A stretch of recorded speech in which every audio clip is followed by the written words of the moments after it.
Sir దాదాపుగా ఒక 8 నెలల నుంచి చూస్తున్నాం పరిపాలన. జగన్మోహన్ రెడ్డి గారు లేదా వాళ్ళ అనుయాయులు రోజా గారు, రాంబాబు గారు అయితే అసలు ఆ విధ్వంసం, అరాచకం మమ్మల్ని కావాలని చెప్పి ఇబ్బందులు పెడుతున్నారు మా కార్యకర్తలని తిరిగి ఇచ్చేస్తాం అది అని చెప్పి చెప్తున్నారు. ఏంటి? వీళ్ళకి ఒక్క ఛాన్స్ అన్నందుకు అందరూ దోచుకునే వాళ్ళే వచ్చారు రాష్ట్రాన్ని. ఎందుకు వచ్చారంటే గత ప్రభుత్వం 2 సార్లు టీడీపీ ప్రభుత్వం ఏర్పడింది చూసాము. సరే ఇది ఒక్కసారి తండ్రి లేదు రాజశేఖర్ రెడ్డి కంటే ఇంకా బాగా మెరుగైన పాలన చేస్తాడు అని చెప్పేసి ఒక్క ఛాన్స్ అంటున్నాడు కదా, చూద్దాం అని చెప్పేసి అన్నందుకు ఇతనంతా కూడా బిజినెస్ మైండ్. పరిపాలన ఎట్ట చేయాలనేది కాదు, ఒక్క ఛాన్స్ ఇచ్చారు, ఒక్క ఛాన్స్లోనే ఎంత దోచుకోవాలి రాష్ట్రాన్ని, అంతా వీళ్ళేనా సామాజిక వర్గమేనా? మన సామాజిక వర్గం కూడా దోచుకోవాలి, ధనికులు అవ్వాలి. మరి అదే సామాజిక వర్గం నుంచి ఎన్నో చేస్తున్న వాళ్ళు ఉన్నారు కదా సార్, అభివృద్ధి కార్యక్రమాలు. మనకంటూ రాష్ట్ర విభజన జరిగిన తర్వాత రాష్ట్రం లేనప్పుడు ఆ మనసు కలిగినటువంటి వాళ్ళు పోయారు. ఇప్పుడు దోచుకునే మైండ్ సెట్స్ వచ్చినాయి. ఇప్పుడు సంక్షేమం ముఖ్యం కాదండి, సంక్షేమ పథకాలు ముఖ్యం కాదు, ఉపాధి కావాలి. ఇప్పుడు పిల్లలు ఎంతమంది గంజాయి తయారయ్యారు? ప్రతి వీధిలో ప్రతి సందులో గొంతులో 70-80 మంది ఉన్నారు, చిన్న చిన్న పిల్లలు. వాళ్ళకి భవిష్యత్తు లేదు. ఫీజు క్యాలెండర్, ఉద్యోగ క్యాలెండర్ ఇస్తాను అన్నాడు. వీళ్ళ మొత్తులో ఉంచితే ఇంకా ఉద్యోగ క్యాలెండర్ ఏమి ఇస్తాడు? వీళ్ళు మొత్తులో చూగుతున్నంటే వాళ్ళు ఉద్యోగాలు కావాలి మాకని అడుగుతారా? ఇంకా ఏ వ్యవస్థ ఆయన ఇప్పుడు అమరావతి, మనం ఇక్కడ అమరావతి నేను ఇక్కడ ఇల్లు కట్టుకున్నా ఇక్కడే ఉన్నా డెవలప్ చేస్తా అన్నాడు. పోనీ అమరావతిని డెవలప్ చేశారా లేదా పరిశ్రమలు తీసుకొచ్చారా? మీరు అన్నట్టుగా ఉపాధి అవకాశాలు ఏమన్నా వచ్చినాయి అంటారు కదా? అసలు ఉన్నాయి తవరు కొట్టాడు కదండి. అన్నీ ఉన్న కష్టపడి తీసుకొచ్చినవి అన్నీ కూడా మళ్ళీ తెలంగాణ కొన్ని వెళ్ళిపోవటం, మాకు వద్దు బాబు అని దండం పెట్టేళ్ళటం. ఆ జగన్ ప్రభుత్వం అంటే అసలు మేము పెట్టుబడి పెట్టడానికి కూడా రావని చెప్పేసి సమతలో ఇప్పుడు నిదానంగా ఒక్కొక్కటి వస్తున్నాయి. ఇప్పుడు వెంటనే జరగదు కదా సార్ ఏదైనా కానీ, ఇప్పుడు నిదానంగా ఏర్పాటు చేసుకోవాలి. ఇప్పుడు సూపర్ 6 పథకాలు ఇచ్చాడంటే ఇతను కూడా ఇప్పుడు సమకూర్చుకోవాలి, అమౌంట్ సమకూర్చుకోవాలి. కొంచెం లేట్ పట్టచ్చు ఇవ్వటానికి. మేము ఆస్తులు తాకట్టు పెట్టైనా, సెక్రటేరియట్లు తాకట్టు పెట్టైనా మేము ప్రజలకు చెప్పినట్టు మేము చేసామని కదా సార్ వాళ్ళు చెప్పుకుంటున్నారు. సార్ ఫీజు రియంబర్స్మెంట్ అన్నాడు, అవి కూడా సరిగ్గా ఇవ్వాల. మొన్న కూడా బకాయిలు వీళ్ళు ఇచ్చారు, ఇప్పుడు ప్రభుత్వం చెల్లించింది ఈ బకాయిలు కూడా. సిపిఎస్ రద్దు అన్నాడు, మాటలు జోరుగా వచ్చినాయి, లేవు. మళ్ళీ ఇది అన్నాడు, ఏది ఎంప్లాయీస్కి ప్రతిసారి క్యాబినెట్లో మాట చెప్పటం తప్పటం. చిన్నపిల్లలు అబద్ధాలు ఆడతారు చూసారా, ప్రతిసారి అట్ట మాట్లాడతాం. ఆ యూట్యూబ్ ఛానల్లోనేమో పాపం ఎంప్లాయీస్ రాసింది చూసి ఇస్తున్నాడు అనుకుంటా అని చెప్పేసి సంతోషపడటం, అట్ట గడిపేశాడు. 1000 కోట్లు బకాయిలు పెట్టేసి వెళ్ళిపోయాడు. కనీసం మద్యపాన నిషేధం అన్నాడు, లేకపోతే ఏదో సెంటు స్థలాలు మద్యపాన నిషేధం అనేది ఒక డ్రామా.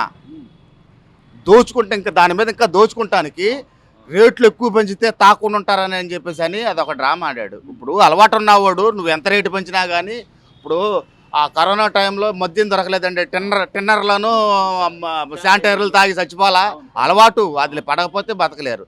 అది ఆ వీక్నెస్ గమనించే ఎక్కువగా పెంచితే తాగరని చెప్పేసానని అదొక డ్రామా ఆడి దోచుకున్నాడు మద్యం మీద. ఇసుక లేదు, కార్మికులు చాలా అవస్థలు పడ్డారు.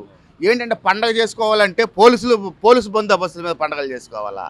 పక్కన ఇక్కడ 4 కూర్చొని మాట్లాడుకుంటే, వైసీపీ గురించి మాట్లాడుకుంటే వాడి మీద కక్ష కట్టి తెల్ల మరుసటి రోజు కొట్టడమే. ఇప్పుడు ప్రభుత్వం మారినప్పుడు మనం ఏమేమి తప్పులు చేసామో, ఎక్కడెక్కడ జరిగింది, ఏ చచ్చు పుచ్చు సలహాదారులు విని మనం పాడు చేసుకున్నాము కనుక ఎక్కడి నుంచే ఆ తప్పును సరి చేసుకుందా లేకుండా నువ్వు 7 సముద్రాలు దాటెళ్ళినా కానీ లాక్కొచ్చి ఈడ్చుకొచ్చి తంతామంటే నీకు ఓట్లు వేస్తారా? ప్రభుత్వాన్ని ఎట్లా డెవలప్ చేసుకోవాలనేది నువ్వు చంద్రబాబు కంటే మెరుగైనటువంటిది దాన్ని చూసుకొని నువ్వు నీ సలహాదారులు కూడా చచ్చునాయనలు పెట్టుకోకుండా కొంచెం ఐఏఎస్ ఆఫీసర్లను, ఐపీఎస్ పక్కన పెట్టుకొని ఎట్లా చేస్తే బాగుంటుంది అనేది చేసుకోవాలి. కానీ బొక్క బక్కలను బుడబొక్కలను సలహాదారులు కానీ పెట్టుకుంటే రాష్ట్రం ఎట్టగా ఉంటుంది. మీరన్నట్టుగా ఈ రోజున ఒక ఐఏఎస్ క్యాడర్, ఐపీఎస్ క్యాడర్ అధికారులనే మీరు ఎక్కడున్నా మేము తీసుకొచ్చి కొడతామని చెప్పి బెదిరిస్తుంటే, ఇక కామన్ మ్యాన్ పరిస్థితి ఏంటి సార్? ఇప్పుడు ఈ రోజున ఏదైనా ప్రభుత్వం బాగాలేదు, లేకపోతే వాళ్ళు చెప్పింది జరగట్లేదు అంటే ప్రశ్నించే హక్కు మనకు ఉంటుంది యాజ్ ఏ సిటిజన్. సో అలా కూడా లేకుండా ఈరోజు అధికారుల్ని లేకపోతే ఇప్పుడు ఉన్నటువంటి మంత్రులను కూడా బెదిరించే పరిస్థితికి వస్తే ఏమంటే పోలీసు వ్యవస్థని ఎంత అస్తవ్యస్తంగా చేశాడంటే, వాళ్ళు దానికి అలవాటు పడిపోయి వాళ్ళకి ప్యాకేజీలు ప్రకటించడము, ఏంటి మీకు ప్రమోషన్లు ఇస్తానంటము, వేల మందిని ఈయన సెక్యూరిటీకి పెట్టుకున్నాడు. కానీ ఒక సెంటర్లో ఒక ట్రాఫిక్ కానిస్టేబుల్ కానీ ఏదైనా కంప్లైంట్ చెప్తే వెళ్ళి పరిగెత్తుకుంటూ వెళ్ళిపోయి వాళ్ళు సాల్వ్ చేయటం కానీ ఆ ప్రజాపాలన లేదండి. ఎవరన్నా కొట్టాడు అంటే వెళ్ళి స్టేషన్కి వెళ్ళి కేసు పెడితే కేసు తీసుకోవట్లా పోలీసులు. అదే పద్ధతిలో ఇంకా నానుడే ఉంది ఇక్కడ. ఇంకా వాళ్ళ యొక్క పద్ధతులు మారాలంటే ఈయన కూడా ఇప్పుడు చేస్తే కక్ష సాధింపు చర్యగా ఉండదని చెప్పేసి ముందు డెవలప్మెంట్ మీద దృష్టి పెట్టాడు. పిల్లల భవిష్యత్తు గురించి ఆలోచిస్తున్నాడు. ఇప్పుడు సంక్షేమం ఏముందండి, సంక్షేమం పెద్ద ఇదేం కాదు. ఇప్పుడు ఉద్యోగం చేసుకుంటే ప్రతి నెల నీకు జీతం వస్తుంది, ఇంట్లో గడుపుకుంటావు, చెందుతావు. నువ్వు ఇచ్చే సంక్షేమం సంవత్సరం వల్ల వస్తుందండి. మీరు అన్నట్టుగా సార్ నిజంగా కక్ష సాధింపు లేకపోతే వాళ్ళు ఇది ఇక్కడ కక్ష సాధించడానికి వేరే ఏమి లేదు. వాళ్ళు ఏదైతే చేశారో దాన్ని నిరూపించి చట్టపరంగానే చర్యలు తీసుకుంటా అంటున్నారు చంద్రబాబు గారు. అది పక్కన పెడదాం. కానీ వాటిని త్వరితగతం చేయట్లేదని జనాల్లో కూడా చాలా మందిలో వ్యతిరేకత ఉంది. అప్పుడు జగన్మోహన్ రెడ్డి గారికి చంద్రబాబు గారికి తేడా ఉండేది అంటారా? ఒకవేళ అలా జరిగి ఉంటే అందుకనే దాన్ని దృష్టిలో పెట్టుకొని వాళ్ళేదో చదువునే నాయాళ్ళు చేశారు ఆ పనులు. మనం చేస్తే దానికి విలువ లేదు. మన రాష్ట్రం అభివృద్ధి కావాలి ఫస్ట్.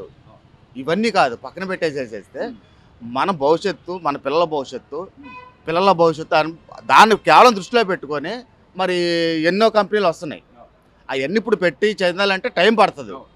ఇప్పుడు కనీసం ఒక 5 ఏళ్ళలోనన్నా కానీ కొంతమందికన్నా ఉపాధి దొరుకుతుంది, బాగుంటుందని చెప్పేసి అని మా ఆలోచన అండి.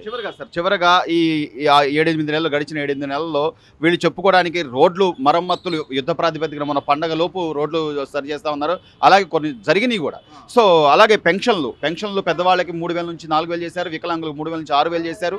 అది అమలు అవుతుంది ఖచ్చితంగా. అలాగే గ్యాస్ అని కానీ లేకపోతే ఇప్పుడు ఈ ఉచిత బస్సు ప్రయాణం అని కానీ, అంటే ఒక్కొక్కటి నిదానంగా చంద్రబాబు గారు చెప్పినట్టు చేయగలుగుతారంటారా? చేస్తారండి. ఆయనకి ఆ నాలెడ్జి ఉంది.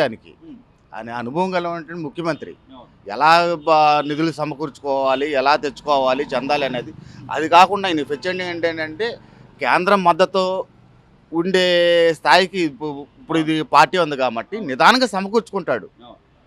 ఇప్పుడు ఆ తెలివితేటలో చంద్రబాబు నాయుడు గారికి ఉన్నాయి. ఈ నెల్లి కేసులు మాఫీ చేసుకుంటానికి వెళ్ళినడే కానీ మాకు ఇట్లా కావాలి.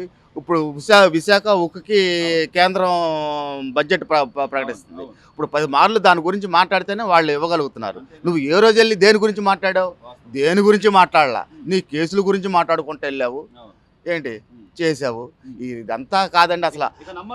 ఇక జగన్ నమ్మరు. వచ్చినా ఈరోజు సంక్రాంతి చేసుకున్నారంటే ఎంత సంక్రాంతి చేసుకున్నారండి అందరూ, చిన్న పిల్లల దగ్గర నుంచి వృద్ధులు దాకా ఎంత ఆనందంగా చేసుకున్నారు.